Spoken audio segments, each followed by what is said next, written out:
அஜித்குமாரை ஸ்டேஷனிலே கூட கொண்டு போய் அடிக்கவில்லை.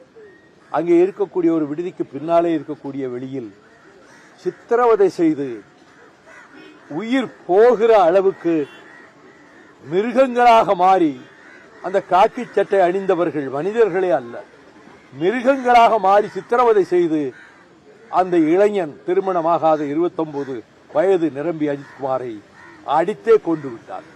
சாத்தான்குளத்திலும் தகப்பனையும் மகனையும் எப்படி சித்திரவதை செய்து காவலர்கள் கொண்டார்களோ, அது அங்கே அவர்களை கோயில்பட்டி சப்ஜெயில போய் ரிமாண்ட் பண்ணி அதுக்கு பிறகு திரும்ப கூட்டிட்டு ஆஸ்பத்திரிக்கு போற போது இறந்து போனதாக சொல்றாங்க. இங்க ஸ்பாட்லேயே அவர் இறந்து போற அளவுக்கு அவரை அடித்து கொண்டிருக்கிறார்கள்.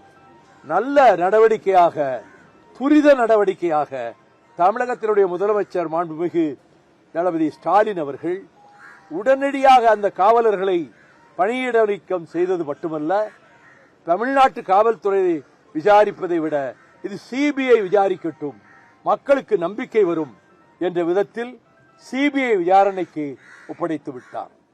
ஆனால் சட்டத்தை மீறி, மனிதாபிமானத்தை மீறி, மிருகத்தனமாக தாக்கி ஒரு வாலிபனுடைய உயிரையே போக்கிய அந்த காவலர்களுக்கு உரிய தண்டனை சிபிஐ முறையாக விசாரித்து குற்றப்பத்திரிகை தாக்கல் செய்து நீதிமன்றத்திலே கூண்டிலே நிறுத்தப்பட்டு அதற்கு உரிய தண்டனை, உயர்ந்தபட்ச தண்டனை நீதிபதி கொடுப்பார்